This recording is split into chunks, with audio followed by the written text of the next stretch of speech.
Hello साथियों, स्वागत है आप सभी का आपके अपने परिवार शिक्षा एम्पायर में। कैसे हैं आप सभी? जल्दी से कमेंट करें, बताएं। उम्मीद है सब बढ़िया होंगे, मस्त होंगे, स्वस्थ होंगे, अपना और अपनों का बहुत सारा ख्याल रख रहे होंगे। तो जल्द से जल्द क्लास को शेयर करो, सब्सक्राइब करो यार, और क्लास को लाइक भी करो। अपने दोस्तों तक इसको पहुंचाओ, जितने भी तुम्हारे दोस्त हैं, मित्र हैं, सखा संबंधी हैं, सबके पास तक ये क्लास को पहुंचा दो। उनसे बताओ कि यहाँ क्लासेस चल रही हैं, बहुत अच्छे से पढ़ाया जा रहा है, डिटेल में पढ़ाया जा रहा है, पॉइंट टू पॉइंट लिख करके तुमको बताया जा रहा है। जितने तुम क्लास को शेयर करो उतने आप शुरू करते हैं जरा। और जो बच्चे आज हमारी क्लास में नए जुड़े हैं उनसे रिक्वेस्ट है कि चैनल को सब्सक्राइब करके अपने परिवार से जुड़ जाएं और बेल आइकन को दबाना बिल्कुल ना भूलें, जिससे कि तुम्हारे पास तक सारी नोटिफिकेशन पहुंचती रहें। ठीक है, तो शुरू करते हैं। आज हम जो शुरू करेंगे, आज अपना बहुत इंपॉर्टेंट जो टॉपिक है, बहुत इंपॉर्टेंट थ्योरी है, गार्डनर की थ्योरी। जो गार्डनर साहब ने थ्योरी दी है हमें इंटेलिजेंस के ऊपर, बहुबुद्धि का सिद्धांत, गार्डनर का बहुबुद्धि का सिद्धांत जो दिया है, उसको आज हम शुरू करते हैं। तो जल्दी से जितने तुम लाइक शेयर सब्सक्राइब कर दो। शुरू करते हैं फिर। गार्डनर का बहुबुद्धि का सिद्धांत, Gardner's multiple intelligence theory, Gardner's multiple intelligence theory. Gardner ने अभी तक जो हम पिछली क्लासों में पढ़ रहे थे, 2 कारक, 3 कारक, 1 कारक, अब ये गार्डनर साहब आए हैं, इन्होंने कहा कि जो बुद्धि है, जो इंटेलिजेंस, वो मल्टीपल है, यानी कि बहुत सारी है, बहुबुद्धि है। तो इसमें शुरू करते हैं कि किसने दिया गार्डनर का बहुबुद्धि का सिद्धांत। हावर्ड, इनका पूरा नाम है हावर्ड गार्डनर। क्या? Howard Gardner. तो ये कहते हैं कि मनुष्य का, गार्डनर साहब कहते हैं कि मनुष्य का मस्तिष्क 8 भागों में विभाजित होता है। मनुष्य का जो माइंड है, जो हमारा माइंड है, वो 8 पार्ट्स में डिवाइड होता है। प्रत्येक भाग एक बुद्धि से जुड़ा होता है। ये कौन कहता है? गार्डनर साहब कह रहे हैं, ये मैं नहीं कह रहा हूं। ठीक है, गार्डनर साहब कह रहे हैं 1 part equal to 1 intelligent, 1 part equal to 1 intelligence. ठीक है, अब यहां इन्होंने मैं एक चित्र बनाकर तो मैं दिखा रहा हूं। मान के चलो ये माइंड है, इसको मान लेना ये माइंड है, यानी कि हमारे दिमाग का, हमारे मस्तिष्क का एक मैंने डिजाइन बनाया है, चित्र बनाया है। इसमें इन्होंने गार्डनर साहब के अकॉर्डिंग जो मैंने किया है, 1 2 3 4 5 6 7 8, इसको 8 भागों में मैंने डिवाइड कर दिया है। अब यहां से शुरू होती है इनकी थ्योरी कि गार्डनर साहब क्या कहते हैं। गार्डनर साहब कहते हैं कि यदि किसी मनुष्य के मस्तिष्क का कोई एक भाग अगर क्षतिग्रस्त हो जाता है, या खराब हो जाता है, या डिफेक्टेड हो जाता है, या एक्सीडेंटल हो जाता है, तो उसका प्रकोप या उसका प्रभाव किसी अन्य दूसरे भाग पर नहीं पड़ेगा। क्या समझे? गार्डनर साहब कहते हैं कि किसी भी व्यक्ति के दिमाग का एक भाग, जो 8 भाग हैं उनमें से कोई एक भाग डैमेज हो जाता है किसी कारणवश, तो उसका प्रभाव किसी अन्य भाग पर नहीं पड़ेगा। या 2 भाग अगर डैमेज हो जाएं तो बाकी 6 पर उनका कोई प्रभाव नहीं पड़ेगा। इसी तरह से कहते हैं किसी मनुष्य के 7 पार्ट भी अगर डैमेज हो गए, 1 2 3 4 5 6 7, कहते हैं गार्डनर साहब के अगर किसी व्यक्ति के माइंड के 7 पार्ट भी डैमेज हो गए तो बचा जो 1 पार्ट है उस पर उन 7 का कोई प्रभाव नहीं पड़ेगा। इस वाले भाग की जो प्रतिभा है वह वैसी की वैसी ही रहेगी। यानी कि 7 भाग भी अगर तुम्हारे डैमेज हो गए, जो 1 भाग बचेगा वो वैसे का वैसा ही काम करेगा जैसे पहले करता था। ये कौन कहता है? गार्डनर साहब कहते हैं इसको। और इन्होंने यहां एक नोट करके लिख लेना कि गार्डनर साहब ने मनुष्य के 11 या उससे अधिक प्रतिभाएं बताई हैं। मनुष्य की 11 या उससे अधिक प्रतिभाओं से मतलब है बुद्धि। जितनी बुद्धि होंगी इतनी प्रतिभाएं होंगी। ठीक है, यहां प्रतिभाएं बताई हैं उन्होंने कि 8 वो साबित कर चुके हैं, 8 को वो साबित कर चुके हैं। 9वीं पर शोध अभी कर रहे हैं। 9वीं पर शोध क्यों कर रहे हैं? क्योंकि गार्डनर साहब अभी जिंदा हैं। डायलॉग सुना है ना कि टाइगर अभी जिंदा है, तो यहाँ गार्डनर साहब अभी जिंदा है, 9वीं प्रतिभा पर वो शोध कर रहे हैं। ठीक है, इसको नोट करो।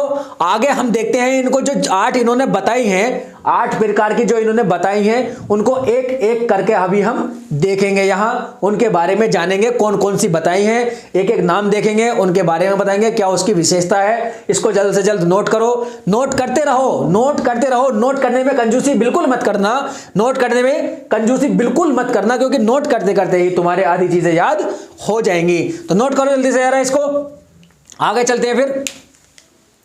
तो अब देखते हैं जो गार्डनर साहब ने 8 प्रकार की बुद्धि बताई है, 8 ही भाग दिमाग के बताए हैं, उनसे रिलेटेड बुद्धियां जुड़ी हुई बुद्धि जो बताई हैं वो 8 ही बताई हैं, मैंने यहां लिखी है। उसको अब एक एक करके देखते हैं कि पहली कौन सी है।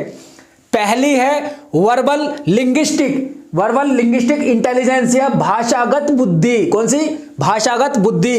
ये बुद्धि जिनके अंदर होती है वो भाषा में बहुत अच्छे होते हैं, यानी कि जैसे कि मान के चलो नेताओं की बुद्धि, नेताओं की जो बुद्धि होती है या टीचरों की बुद्धि होती है, नेता लोग क्या करते हैं कि एक भाषण देते हैं, जब एक सभा में खड़े होकर के 150,000 लोगों को अपनी तरफ मुतासिर कर सकते हैं, मुतासिर मतलब प्रभावित कर सकते हैं अपनी भाषा से। जैसे उनकी भाषा होती है वो सामने वालों को, एक भीड़ को अपनी तरफ प्रभावित या अपनी तरफ आकर्षित कर सकते हैं भाषा से। उनकी भाषागत बुद्धि बहुत अच्छी होती है, जैसे कि उदाहरण में है नेताओं की बुद्धि, शिक्षकों की बुद्धि, ये सब आती है भाषागत बुद्धि में। ठीक है, उसके बाद है दूसरी कौन सी है? लॉजिकल मैथमेटिकल या तार्किक गणितीय बुद्धि। लॉजिकल मैथमेटिकल या तार्किक गणितीय बुद्धि, इनमें ये बुद्धि जिनके पास होती है रीजनिंग या तर्क बहुत अच्छा लगा सकते हैं, मैथमेटिकल सॉल्यूशन बहुत अच्छा करते हैं, कि गिनती में बहुत अच्छे होते हैं, गणितीय जो जोड़ गुणा होता है वो बहुत अच्छे होते हैं। जैसे कि साइंटिस्ट की बुद्धि, वैज्ञानिकों की बुद्धि, या बैंक अकाउंटेंट की बुद्धि, बैंक में जो अकाउंटेंट होते हैं उनकी बुद्धि बहुत अच्छी होती है, हिसाब किताब में बहुत अच्छे होते हैं। यहां इनके साथ में जो मैं बता रहा हूं इनकी डेफिनेशन और जो मैं एग्जांपल इनके साथ दे रहा हूं वो एग्जांपल तुमको साथ में लिखने हैं। मैंने यहां शॉर्ट में लिखा हुआ है, तुम इनको अच्छे से लिखना, जैसे तुम समझ पाओ उस तरह से लिख लेना। ठीक है, तीसरी कौन सी है? तीसरी है हमारी म्यूजिकल इंटेलिजेंस या संगीतीय बुद्धि।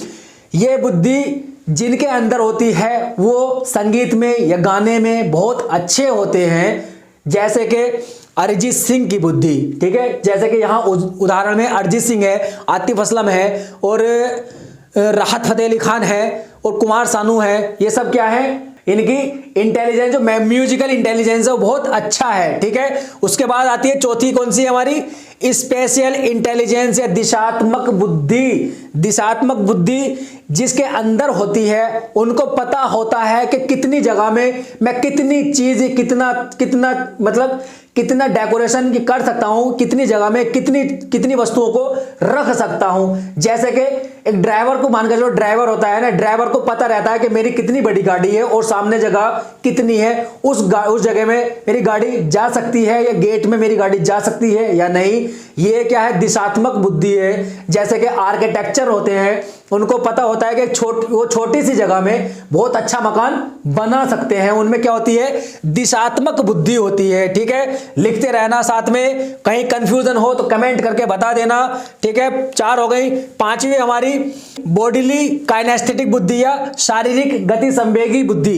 ये क्या है? जो जिन व्यक्तियों में, जिन लोगों में ये वाली बुद्धि होती है वो अपने शरीर को तोड़ मरोड़ बहुत अच्छे से कर सकते हैं। शारीरिक गति संवेगी बुद्धि जो शरीर की तोड़ मरोड़ में, जैसे कि होते हैं ना, जैसे बाबा रामदेव की बुद्धि, शरीर के कुछ अपने शरीर को कैसे भी मोड़ सकते हैं वो, उनमें क्या है?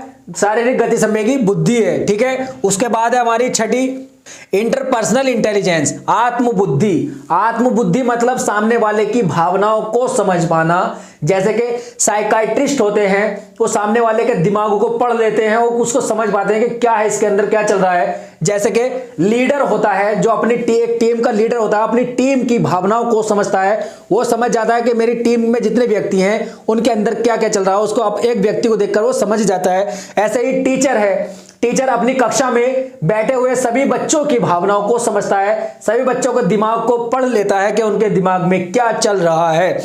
इसी का उल्टा होता है जिसकी सातवीं बुद्धि इंट्रा पर्सनल इंटेलिजेंस, अंतः व्यक्ति बुद्धि। यदि आत्मबुद्धि है, अंतः व्यक्ति बुद्धि, इसमें क्या है, इसमें जो ये वाली बुद्धि जिसके अंदर होती है वो क्या है, जो मैं हूं वो बस मैं ही हूं, मी एंड आई, ये वाली बुद्धि होती है मी एंड आई, यानी कि घमंड वाली बुद्धि। इसमें घमंड, एक तरह से घमंड देखा जाता है, जो मैं हूं, जो मैं करता हूं वो सभी करें, ठीक है, जो मैं हूं वो सभी होने चाहिए। और आती है फिर हमारी आठवीं बुद्धि नेचुरलिस्टिक इंटेलिजेंस, प्रकृतिवादी बुद्धि। इसमें क्या है, जिन व्यक्तियों के अंदर ये वाली बुद्धि होती है उनको प्रकृति के बारे में बहुत जानकारी होती है, जैसे कि खगोलज्ञ होते हैं, ठीक है। इसका जो उदाहरण है, सबसे अच्छा उदाहरण होता है किसान को प्रकृति के बारे में बहुत अच्छी नॉलेज होती है, उसको पता रहता है कि कब क्या होने वाला है, खेत में वो उसी हिसाब से अपना काम करता है, बीज लगाता है, ठीक है, जिससे कि पैदावार अच्छी उसको हो सके। 8 प्रकार की ये बुद्धि हैं, ये 8 प्रकार की हैं जो गार्डनर साहब ने बताई हैं, साबित कर चुके हैं। एक और है, 9वीं है एग्जिस्टेंशियल इंटेलिजेंस या अस्तित्ववादी बुद्धि।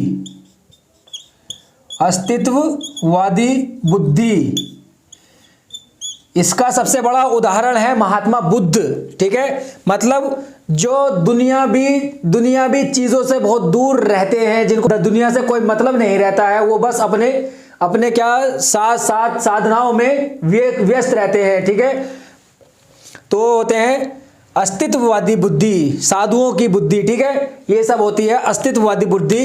इस पे अभी काम चल रहा है, शोध इस पर चल रहा है, अभी पूरा नहीं हो पाया है, ठीक है। तो गार्डनर साहब की ये थ्योरी है, उन्होंने 8 प्रकार की जो बुद्धि बताई है वो मैंने एक एक करके तुमको बता दिया है, ठीक। और उन्होंने कितने भाग बताए हैं बुद्धि के, ये भी बता दिया है, कितने भागों से कितनी बुद्धियां जुड़ी हैं ये तुमको बता दिया है, एक भाग से एक बुद्धि जुड़ी हुई है, ठीक है।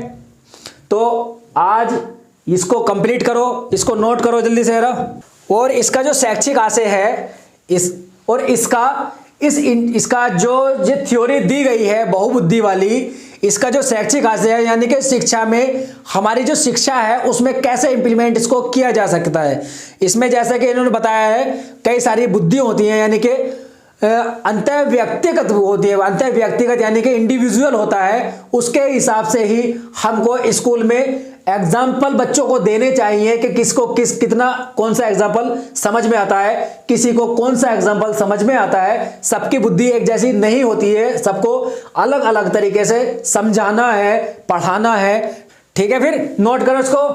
हमारा आज कंप्लीट हुआ है, गार्डनर का सिद्धांत भी कंप्लीट हो गया है, ठीक है। अब मिलते हैं अगले नेक्स्ट सेशन में मिलेंगे। तो तब तक के लिए यार क्लास कैसी लगी वो जरूर बता देना, कमेंट करके जरूर बताना क्लास कैसी लगी, और लाइक शेयर सब्सक्राइब जरूर कर दो। जितने भी तुम्हारे दोस्त हैं, मित्र हैं, सबके पास तक इस क्लास को पहुंचा दो, ठीक है। और मिलते हैं अगले सेशन में, तब तक के लिए बाय, टेक केयर, जय हिंद।